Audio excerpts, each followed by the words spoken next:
Hello, my name is Simon. When you think of vampires in modern media, you might think of kids' fare, trashy teen romance, or adult drama. And when you think of Japanese comics, you might think of kids' adventures, young boys' battle comics, or mature comics. Well, what happens when you combine the two? If you answered this, get your mind out of the gutter. If you answered this, well, I'll give you credit for having good taste. But today's subject is the Japanese horror action comic Hellsing. Hellsing is a Japanese comic published in Young King R's magazine from 1997 to 2008. It was written and drawn by Kota Hirano, who worked as an assistant comic artist before publishing various adult comics. At some point, he took the plots and characters from these previous works and turned them into the subject we're discussing now. Hellsing was a hit, spawning 10 comic volumes and 2 TV series. I'm here to explain the premise of the comic, the content of it, what I don't like about the comic, and what I like. Hopefully, I'll give you enough information to judge for yourself. It's the year 1999. For 10 years, Sir Integra Fairbrook Wingate's Hellsing has led the Hellsing organization fighting the enemies of the British Crown with their top agent Alucard, a result of a century of experimentation on the one and only Count Dracula. Alucard is a cool customer, walking around in a red coat and wide brim hat while wearing sunglasses at night. And shooting a female police officer through her chest in order to get the vampire holding her hostage. But I digress. Conflict begins with the increased incidence of vampire attacks. Normally, if a vampire feeds on the virgin of an opposite sex, that human becomes a vampire. Otherwise, the human becomes a ghoul, basically a zombie. Hellsing figures out that someone has been manufacturing a chip that turns people into undead monsters that, while much stronger than normal humans, pale in comparison to the genuine vampires. The culprit is the Millennium Battalion, a Nazi vampire force hidden in South America since the end of World War II. Led by the enigmatic Major, they are set on attacking England directly. Complicating matters is Hellsing's feud with Iscariot, the Vatican special force in battling monsters and unbelievers. Millennium may be led by a Nazi, but Iscariot's leader is a bastard, figuratively and literally. Even though Iscariot is not the main antagonist, it's still pretty bad. Definitely worse than Sesame Street. Don't believe me? It's all in the numbers. Number 1, Sesame Street has touched the hearts and minds of over 100 million viewers worldwide, while Iscariot's agents number in the thousands. Number 2, Sesame Street is at the healthy age of 45, while Iscariot is an old fogey at a few centuries, if not more. Number 3, tautology! Well, that might be a bit too much. Now, where was I?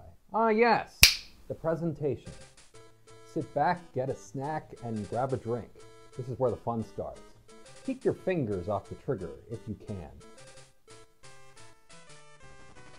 The biggest reason to read Hellsing is the hyperviolence spilling off the pages. Alucard is fully aware that he is a monster and delights in his master's orders to search and destroy, even if it means killing many innocent humans in the process. You see a lot of blood spurting out of bodies as they are blown apart, gunned down, sliced to pieces, and devoured by the undead. The over-the-top violence ends up cathartic because of how terrible the villains are, and how they consistently underestimate Hellsing and her associates, who aren't great people either. Thankfully, it's not all mindless violence. Alucard cast away his humanity long ago, but among the chaos, he seeks foes with the strength and will he wished he had.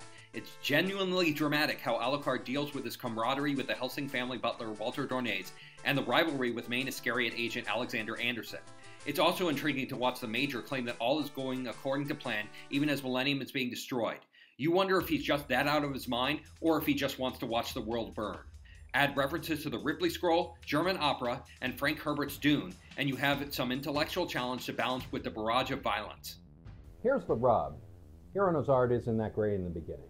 Check out what Alucard looks like in Volume 1, for instance. A gun may not be drawn to scale, or a tattoo pattern will change for no good reason. Serious moments get destroyed with intentional bad art shifts that otherwise don't belong in a sequence. Details of certain characters' motivations are not explained on account of a prequel comic that was never finished. Last complaint, Alucard is a pretty dull main character. Nothing can really kill him, and he has a lot of powers, so he intentionally holds back just to taunt his victims. You know there's a problem when you have to keep a character away from the action because otherwise the antagonists would all die in a few minutes. Still, it's fun to watch the carnage when it happens. If you stayed for the violence, you might like the decently developed female characters. Oh, no, really, you might think that Shiraz Victoria, the police girl Alucard turns into a vampire, is a sex object and often the butt of the joke. And she is. But beyond that is Sarah struggling with her new identity. She's reluctant to drink blood, which means abandoning her humanity entirely. She also serves to show what a real vampire is capable of as she overcomes her tragic past to become a vanguard of Hellsing in her own right. Two female Vatican assassins, while not present much in the main comic, are cool enough to star in Crossfire, a bonus exclusive to the comic volumes. It's not canon because their boss wears glasses and ended up looking too much like Integra, who is by far the best character in the series. The 22-year-old woman commands the attention and respect of Alucard and the ruling council of old British men for good reason. She is smart, strong-willed, and capable of holding her own in a fight. Her drive to defeat her enemies makes her a worthy successor to the Hellsing family name. Hellsing is available in trade paperback and digital form from Dark Horse Comics.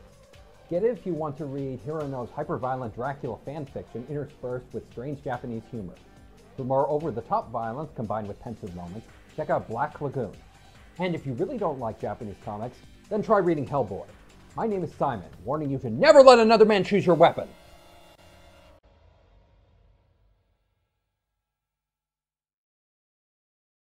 Special thanks to Procter & Gamble for providing the snacks for this review. But sir, they sold Pringles to Kellogg a long time ago. Oh, I'm sorry. I don't give a